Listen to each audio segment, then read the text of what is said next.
Good morning and welcome to your weekend dose of news analysis and current affairs program, The Platform. I am Sam Omashaye from President Olusegun Obasanjo. Former President Olusegun Obasanjo turns 80 this weekend, and activities have been lined up to celebrate Ebora Owu. Today, we shall examine the life and times of this leader. With me here is columnist Lekon Shote, also a mainstay in this program. You're welcome. Thank you. I also have here a publisher and journalist who has authored a book on Olusegun Obasanjo, is Shola Ojewusi. You're welcome. Thank you, sir. Now we'll take a short break, and when we return, we'll look at the main menu. Stay tuned.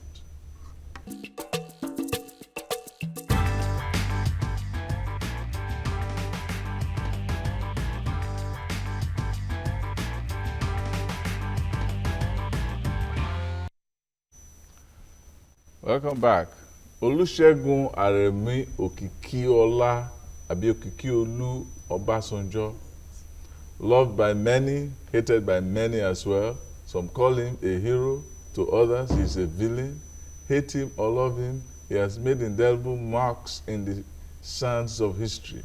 He commanded the 3rd Marine Commando that accepted the surrender of Biafra in 1970, bringing to an end a bloody civil war that spanned 3 years.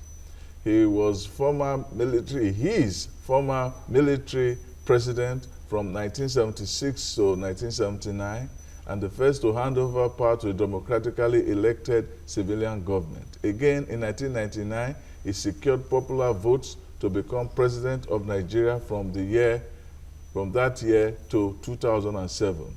He is an elder statesman by some people's account, an internationally acclaimed political leader by some people's account, and some say no, and an advocate of global peace by some people's account, and by some people's account they say no. Obasanjo's 80th birthday celebration has again put the Balogun of Owu under the spotlight.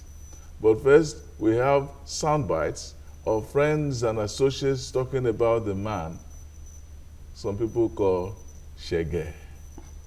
Let's watch. I think the best thing for me to say, I'm going to copy what I heard one gentleman say. He said, he's the father of modern day Nigeria.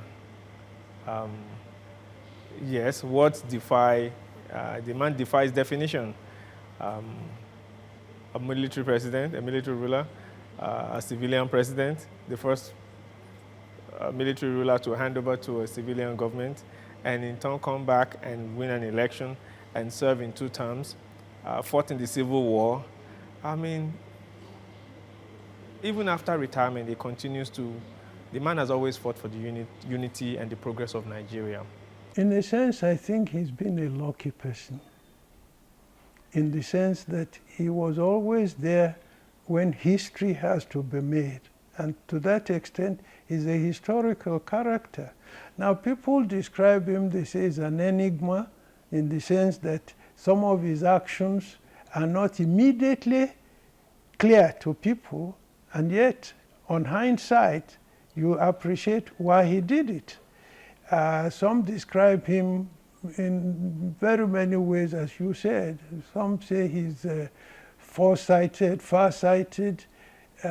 he's a leader of men, he's one of the best presidents we've had. And so you have different descriptions of him, but I said he's been historically lucky that he was there when history has to be made. Whether you look at when he joined the army, or when he went to the Congo, or when he became number 2 of Muritala Mohammed, or when he became number 1, and what he did to make sure that, now that's the other point, that he kept his word. Because it was so easy in 1975 or 76, okay, when they said they would leave in 79, it was so easy And the temptation was always there. Unfortunately, Yakubu Gowon fell to that temptation, and it rubbished whatever he had done before. But he said, we said we would live in 79, and we are living in 79. And he handed over power to an elected president.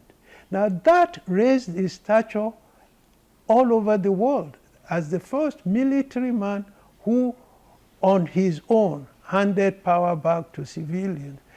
And I must say, since then, his reputation as a leader has gone upward all the time. Yeah. Chief Olusegun Obasanjo, yes, is an enigma. He's a Bora. To me, he is the most cultural, friendly Nigerian today. He has promoted culture, especially the dress sense.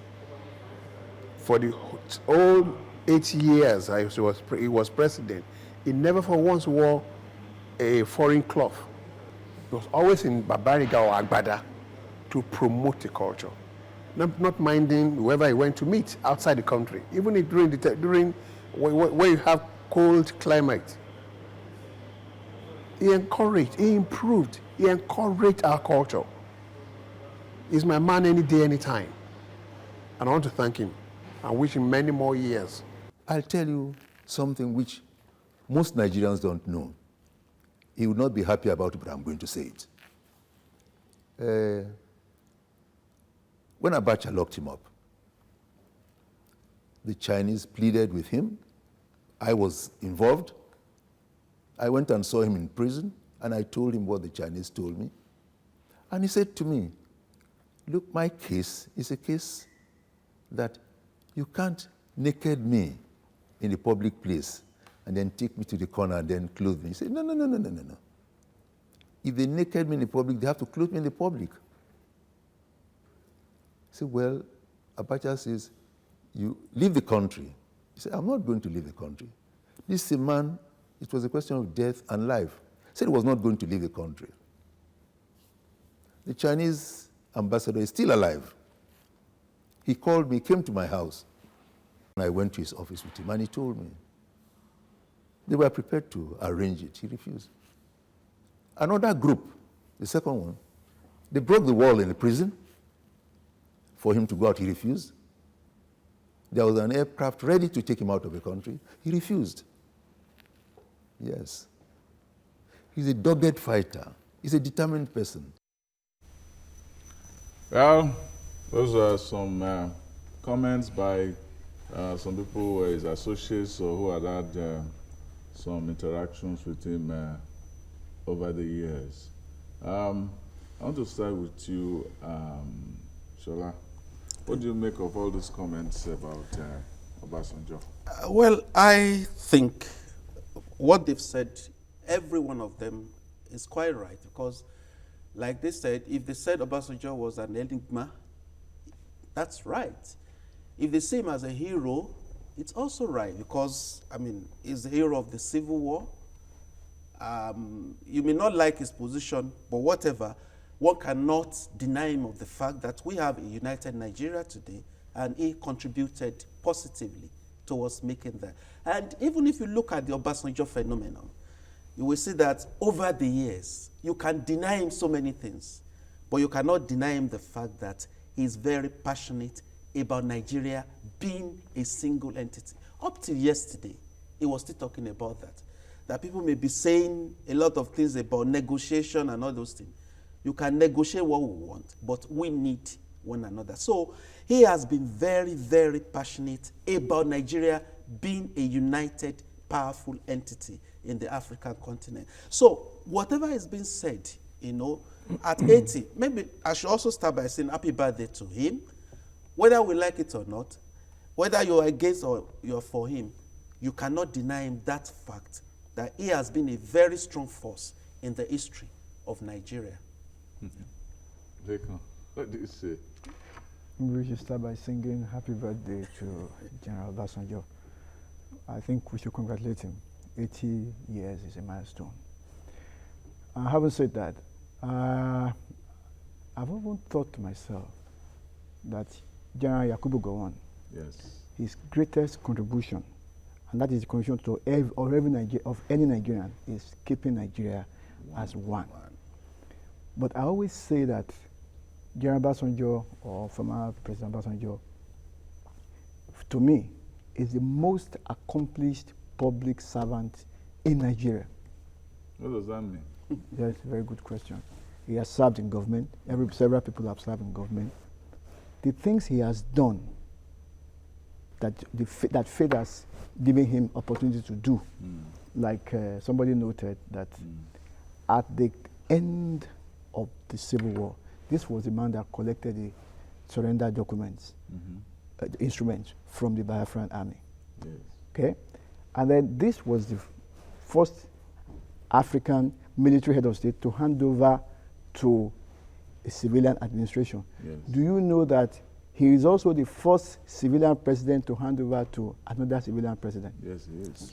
And during his term as first military head of state and then president, what I observe about him is, one, Obasanjo has the ability to make friends all across Nigeria and across the world. Yes. I mean, close friends, passionate people who are passionate about him. Yes. Some of whom decided that he must be the president in 1999, and they made sure they did everything that was necessary to get him to do that. And I know a few people from several parts of the country that were willing to bring out their money to finance the project. Yeah. You know, so for me, like I said, that is why. And then when he was president, the things he did, the refineries, infrastructure, the irrigation projects, all of, and then he knows how to spot and make use of talents. In his first term, there were a lot of talents. In his second term, there were a lot of talents. But after saying that, nobody is perfect. He has his own faults, he has his own, but I think we may not discuss that today because this is his birthday. No, gentlemen. This is not a praise-singing session at all. As for me, you people have been saying things that I think have been scratching the surface. Now, let us start from the beginning of his career. Okay. He was a soldier at the beginning. He was supposed to be friends with Nzogu, but somehow the coup took place and nothing about Obasanjo was mentioned. Well, are we insinuating that maybe the Nzogu guys actually favored Obasanjo above others? I was asking a question. How did it come about that he was supposed to be a very close friend? In fact, he said that it was the one that kept properties of Nzogu or something like that for him and was very close to Nzogu's mother after everything happened. And yet, how did it happen that Obasanjo's very close friend was able to take part in this very historic, risky venture and nothing about Obasanjo came into the picture? You know, one thing is, it still boils down to the fact that I remember reading My Command. Yes. By Obasanjo. Yes. He really dealt a lot with his relationship with Nzogu. Yes. I remember in one of the letters, they address each other, Ezigbo Oba, that is their Obasanjo, Yes. and also the way they, there was a strong camaraderie between the two. Yes. But it also comes to the level of Obasanjo, what I said earlier, that Obasanjo is passionate about Nigeria. Don't be surprised that in spite of that friendship, when it comes to Nigeria as a nation, Obasanjo is a count-me-out person when it comes to disrupting the superstructure. So I don't think some people did not scrutinize his role. But you cannot just say that the Nzogu coup was about disrupting the Nigerian superstructure. Those guys were idealists by their own account, and what they did was they wanted to get rid of corruption. They wanted to do good by Nigerian people, and so on. And if Nzogu was going to disrupt Nigeria, you are insinuating that Obasanjo knew that he was going to disrupt. No, I'm not insinuating that. What I'm saying is, those who handled, historically, history is a bit fair to Obasanjo in the sense that he was lucky. Professor Magbogun just says, he's like I say, a favorite of history in the sense that every event that has happened, every major event, one way or the other, Obasanjo is favored at that level by whatever came as the outcome. But I would not, what I was trying to say was not to condemn Israel or whatever. I'm not going to that, the nitty-gritty of that, but to say that it is possible, knowing Obasanjo for his belief in the unity of Nigeria, he may have, you may be very close to Uzogu, but he might have, washed his hand clean of that event. So that's my own question. That's If he washed his hand clean, that means it was in his hand before he washed it clean. But the other narrative that I hear about, I wasn't a soldier. I could not ever have known exactly what happened because I was even in primary school at that time. Is that Uzogu, knowing Obasanjo's opinion about issues like that, probably did not. Some people said that probably knew that Obasanjo didn't have the kind of courage. Or whatever. The kind of courage that it would take. So he probably knew that this man will just say, I'm not there.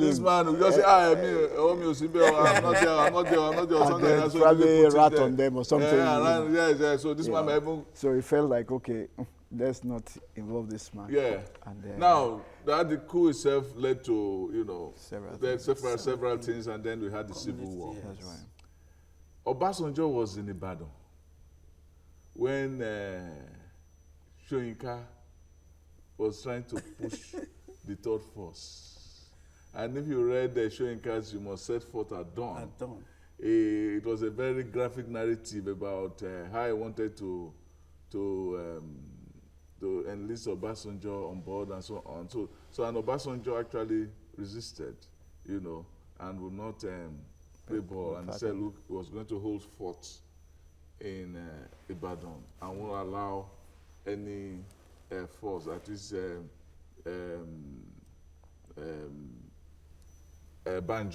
Victor Banjo's force to run through Ibadan, and he would just allow, he was not going to do that, he was going to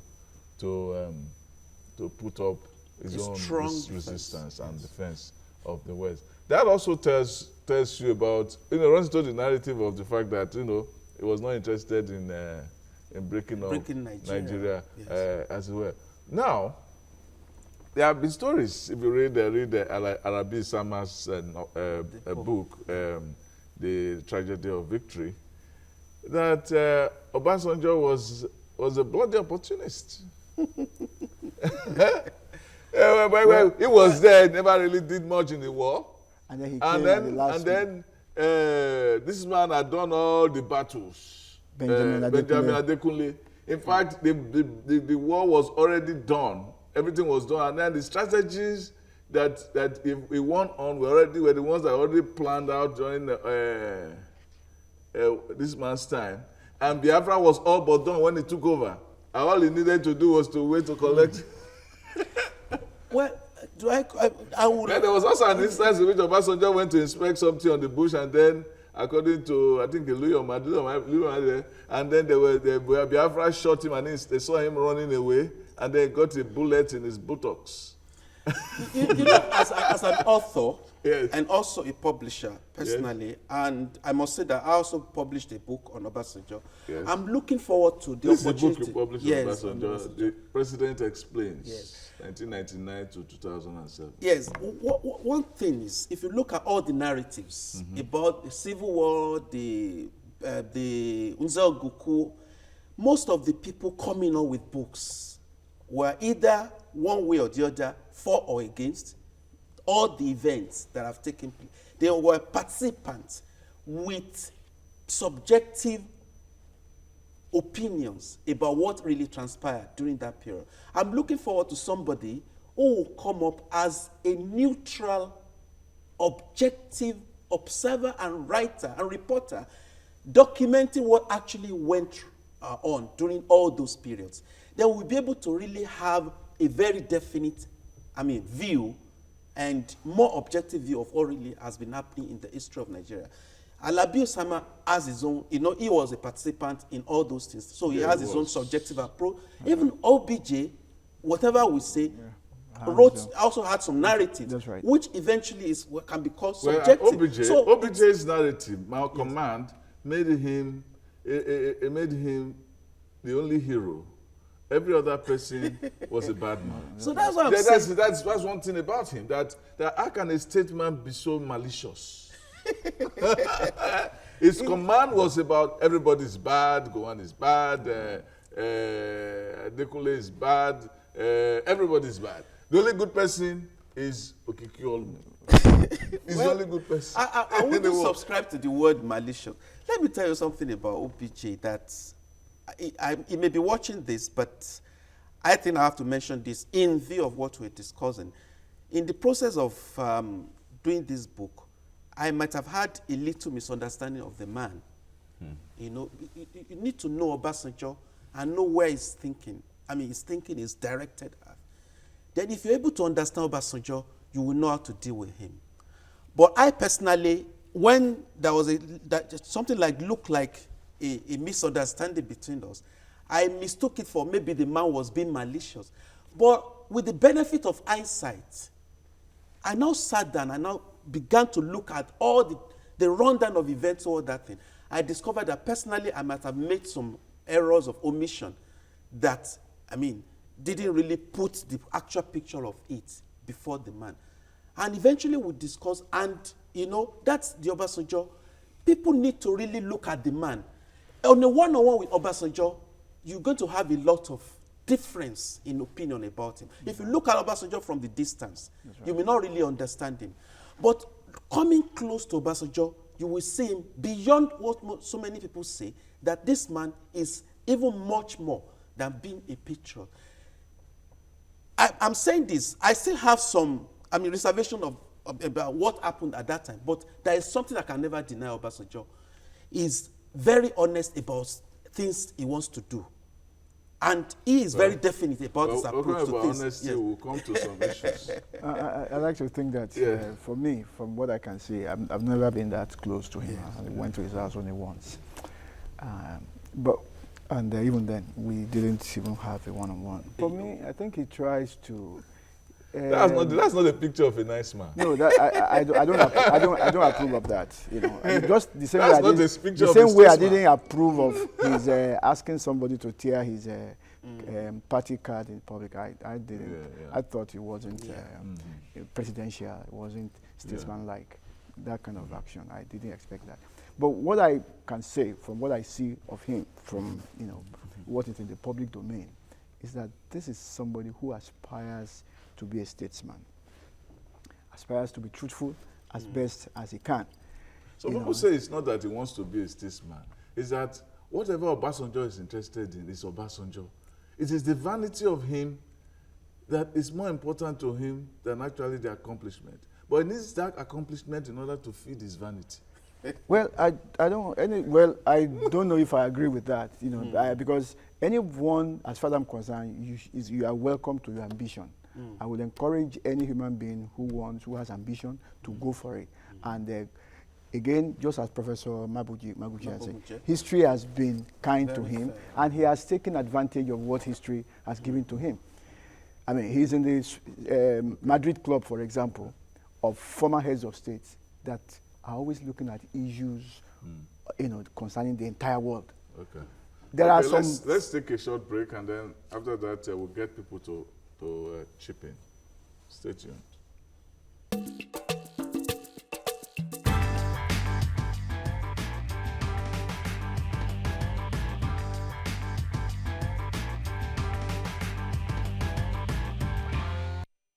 Well, the phone numbers will soon be on the screen, and then you are welcome to call in and tell us your views about Obasanjo.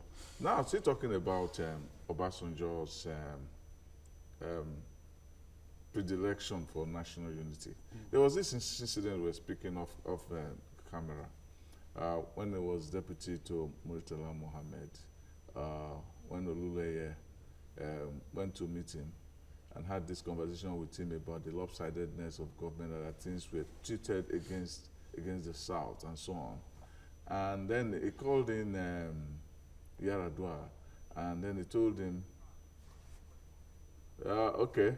Rotimi calling from Benue. Hello? Hello. Hello? Hello, good morning. Good morning.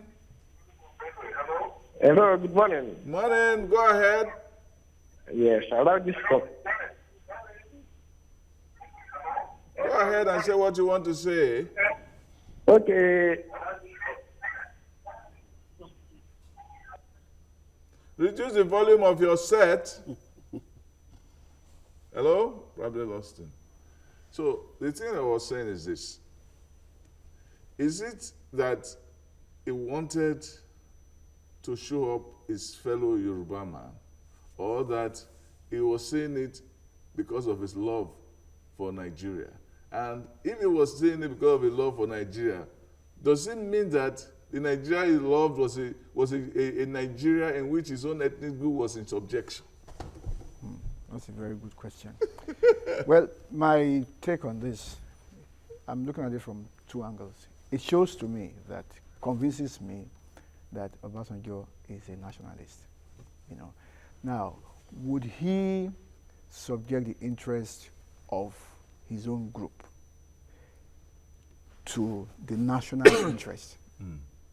And I think in a place where we actually want to build one country, I don't think we should push too much ethnic or sectional interest above the national interest. So I commend him for that. My only worry is that the other gentleman that he sort of exposed could have been made to face a firing squad, especially under a military administration. But again, it goes with the territory. When you are in the army, those kind of my own take about that. You know, I don't know this background, the background of this story. I don't know if it's true or maybe. No, it's true. It's true. It's true. He has never denied it. If it happened, you're right in saying. He has never denied it. It was written. You know, it was written. It's public. It's not new. It's no secret. Yeah, it's one thing about Obasanjo's commitment to the Nigerian entity. But you know, sometimes we're not saints. You know, there are some things some people will do. Like if you are given, the Yoruba would say, if you are given the mission of a slave, sometimes you will handle it like a freeborn. Right. You will balance it. Hello, we have a caller. Sorry, Daniel calling from Plateau. Hello? Hello, good morning, sir. Good morning. Yeah. I want to say that President Obasanjo is the leader. Hello? Go ahead. Yeah. President Obasanjo is a leader that Nigeria should appreciate. I remember I was in secondary school when Obasanjo was the president of Nigeria. Yeah. And I have seen a lot of his hard work in trying to make Nigeria to be great. He meets other world leaders. He meets some other international organizations in order to see that Nigeria moves from where it was before. But it was unfortunate that his tenure came to an end in 2007. But to me, I believe he is a leader up to this day that Nigeria never had before. Thank you very much. Thank you. So as I was saying, if maybe the handling, but one thing I said, like I said earlier, you need to know Obasanjo to be able to know how to deal with him. Maybe the person that went to discuss with him didn't really know the kind of human being he was talking to, because Obasanjo must have believed that the Supreme Military Council is not a one-man thing. That whatever is happening, if you have an idea, you should bring it to the table. I will take you to what I just read this morning. It was a quotation from former U.S. Ambassador to the United Nations, Andrew Young. And he said, just a sentence, that one thing about him is that he is the same person. That is referring to Obasanjo. And whether in New York, UN, World Bank, White House, or China, he does not change. He does not give a damn who he makes mad. That's his impression. And you're very close to Obasanjo. I mean, I think he was also there yesterday during the event. Yeah. And he was being forthright about his observation. They've been together for decades. And he's saying he's somebody, you should know him for who he is. If you talk to Obasanjo in secret about something, if you feel somebody is offended, I think I've also observed that about him. So knowing him for who he is, and that's why I think he's been able to, that's one of his staying power.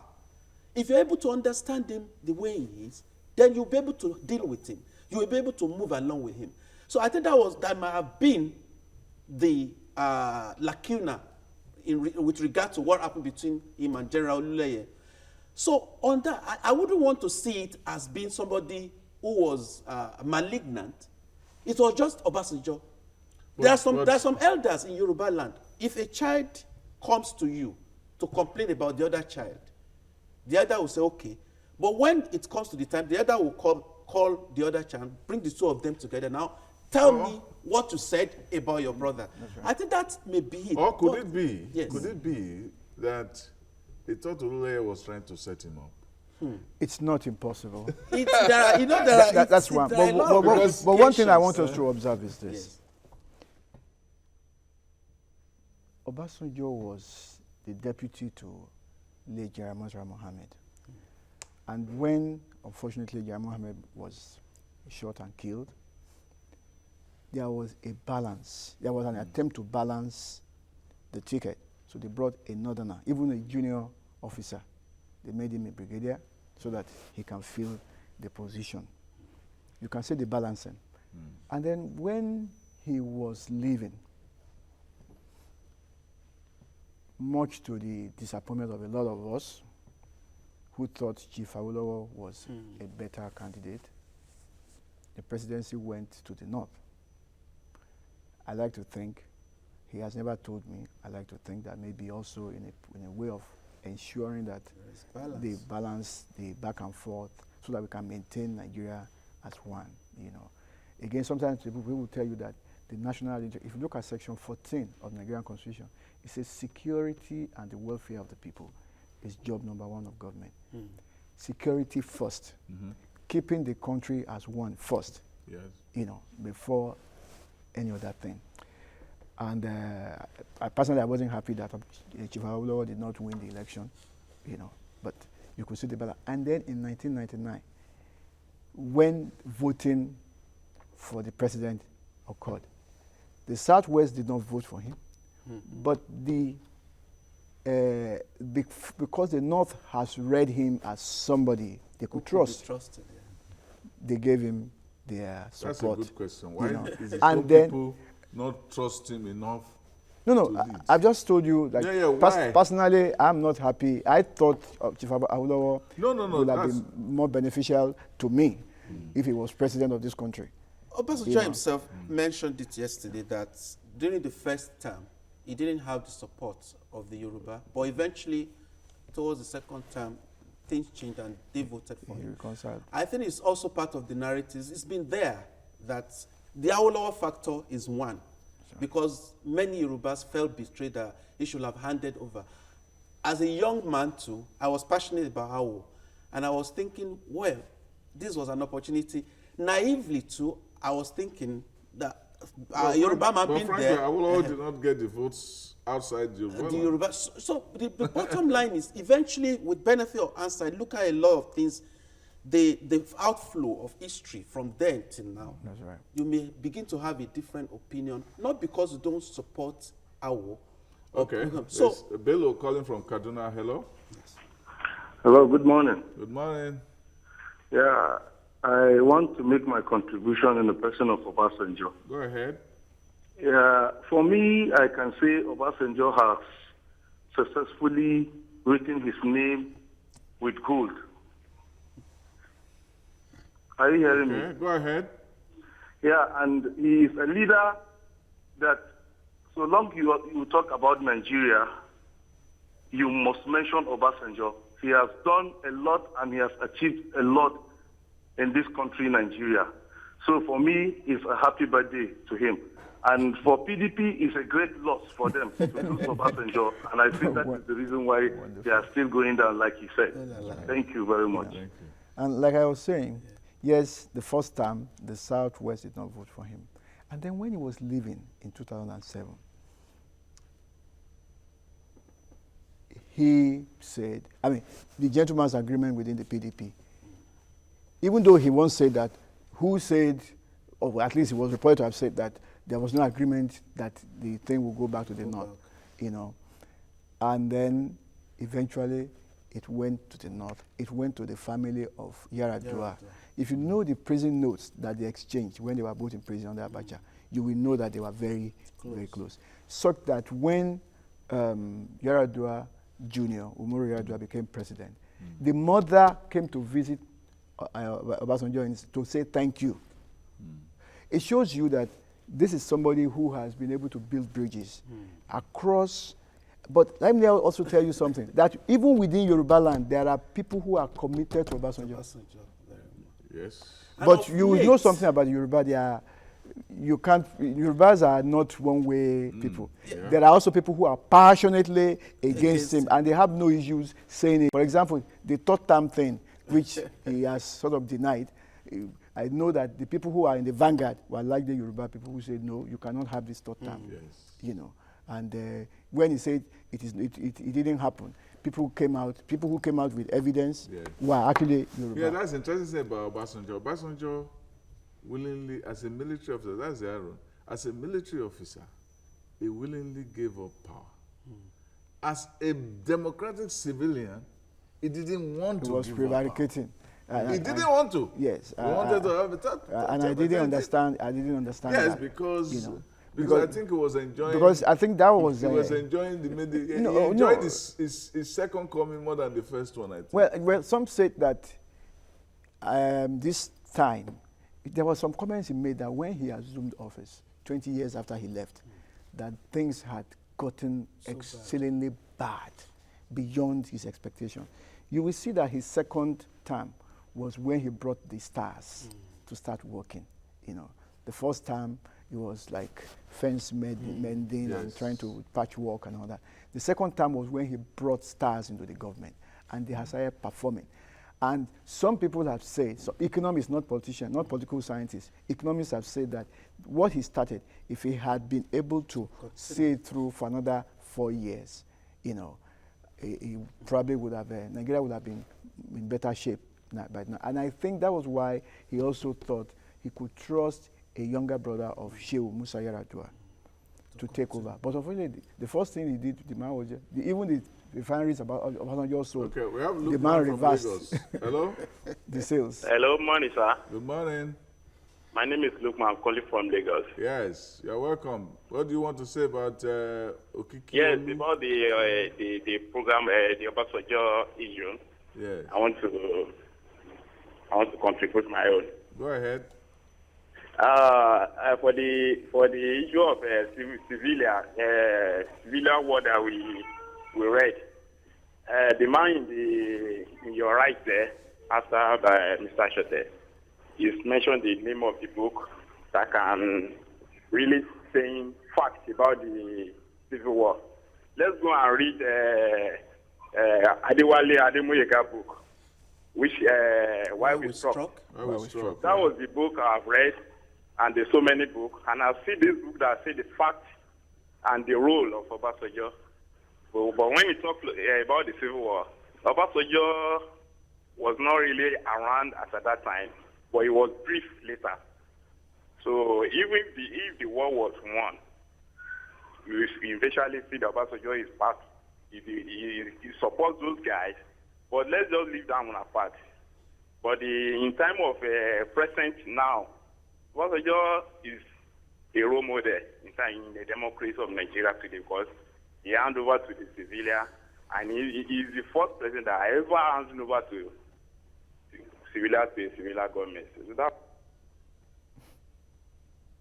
All right, thank you very much. You were saying something.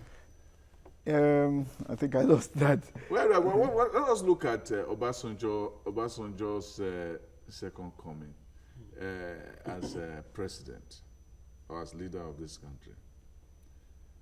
He started what we now see as the war on corruption But it was seen as a tendentious war. It was seen not as an interest in stopping corruption itself, but as a way of hunting down his political enemies. Sam, that was that clever. Sam, those individuals that EFCC went, just like we are talking about even now, the individuals that EFCC went after, were they culpable? Were they above board? No. The question were they culpable? The question is, some people say yes, that he had to get people who were culpable so that it will appear credible. So he went after his enemies, he got them, and then you say, oh, but they were guilty. Yes, my enemies were guilty. And yes, just like people are saying that it's unfortunate. That, no. This is going after PDP people. Let me say, enemies in quotes. It's unfortunate that the enemies in quotes. But then he did not go. He did not go after those who were his friends. I will not say that. Like who? He went after those. In fact, you can remember the story of SM Afolabi. Exactly. He was very close to SM Afolabi. Right.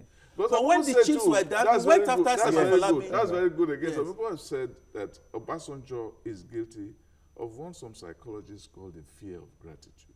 That if you have done good for me, I can't really come down to say thank you, and don't really think that you are God over me because you have done good for me.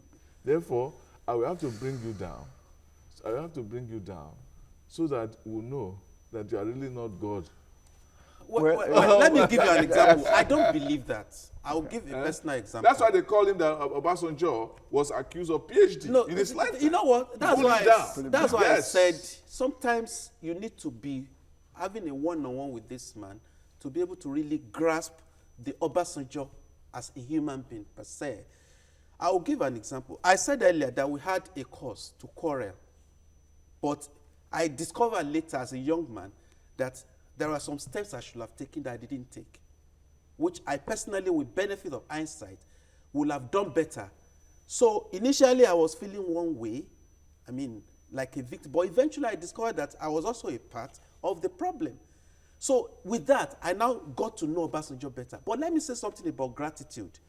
When we had the dummy of this book, maybe Obasanjo did not expect it to be, for something to come out of that program he had, for a book to come. But he went through, and he even told me that he read it for hours overnight and making some observations. And when he got to, he said, I didn't know you could do this. Thank you very much. I felt, that was somebody of such stature, a president, somebody of... Thank you, but saying, this is praising him. No. It was not praising because it was, faithful to the run of that program. People abused him. He abused them back. People said negatives about him. He loves to fight. So that shows, and let me come to it, talking about him as a man of legacy. Yeah. It's something we as media people should also be, to commend him for him to be able to render himself. That's right. People will call from all over Nigeria, from around the world, even on Voice of Nigeria, from Radio Nigeria.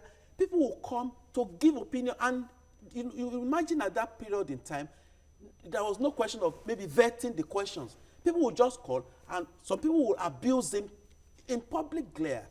And rather than he would rather give his own. Abuse me, I abuse you back. I don't know any other leader that has really made himself so accountable to the public like he did. And that's why the issue of, bringing that event to a book format. Okay. Because it's somebody that I think our leaders should also make themselves more accessible to the people, which, like Obasanjo has done. I'm interested in some things that Obasanjo has done, and we need to draw attention to them. Yeah. The local government reforms in Nigeria. As we have local government now in Nigeria, it was during his tenure as a military head of state. Yes. Even the UP, Universal Primary Education, which is like the basic thing now, that's such that even the Constitution now says 1% of the constitutional revenue fund should be dedicated to education. And then I'm even looking at structures now. Things like EFCC, ICPC. These are things that even the 1979 Constitution was greatly influenced by Obasanjo, and that 1979 Constitution has influenced the 1999 Constitution. These are some of the things that he has. Like I said, he has his faults. Or maybe on another day, we will have time. Let's let him enjoy his birthday. I also agree.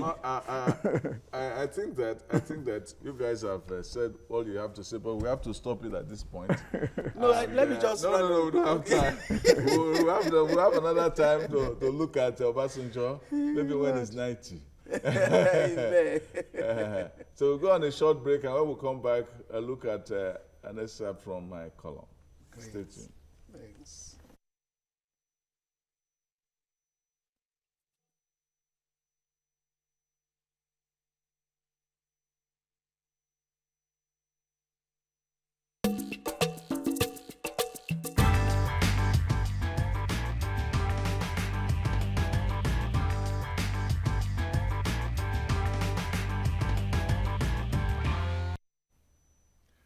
Even if you didn't see Aliyah Masaku's face, the story as narrated by the Punch newspaper's reporter was horror enough.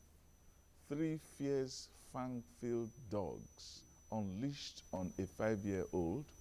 The imagination turns coy, frozen, unable to call up the scenario. A 5-year-old, weak arms, cherubic face, eyes aghast and even ghostly, feet limp, heart racing and pounding in a fragile chamber of a chest. The dogs, Alsatian, mature, slobbering and barking and snarling, the floor and walls shaking with their rage. No help around, no neighbor, no mother, no father, nobody. She was helpless in the wild, which was her home. The wild against the bewildered in her Ikorodu residence in Lagos State. It reminds me of the classic memoirs of the Australian William H. Hodgson, titled Far Away and Long Ago, in which he recalled his vulnerable childhood. But I see the larger picture of the Nigerian canvas in the brutal episode. A landlord amasses 15 dogs and abandons them for a place in London. It is like some of our CEOs and political bigwigs who live a vicious Nigeria they have created and live away in luxury. The dogs serve as their hounds, their foot soldiers, always at the ready to unfasting terror. Some of our foot soldiers live among us, and they do nothing until there is a breakdown. The dog owner was reported to have said that he was not at fault, which is typical of our elite who never say they had a hand in the tragedy. Ali Modu Sheriff never takes responsibility for the rise of Boko Haram, neither do the political elite of the Niger Delta for the rise of militants. Wasiu is the false elite, that's the father, who is used by the master to maintain the state. The average mass cannot save their fellow citizens from impunity. We only yell when an innocent goes to jail and his masters eat caviar in Honolulu. The result is the face of Aliyah, with the marks of the dog's claws and teeth inflicted. Because she could not survive, her tragedy is ours. And on that note, we wish General Olusegun Obasanjo happy 80th birthday. He has been what some people call an enigma, and we wish him many more years. And until next week, stay tuned.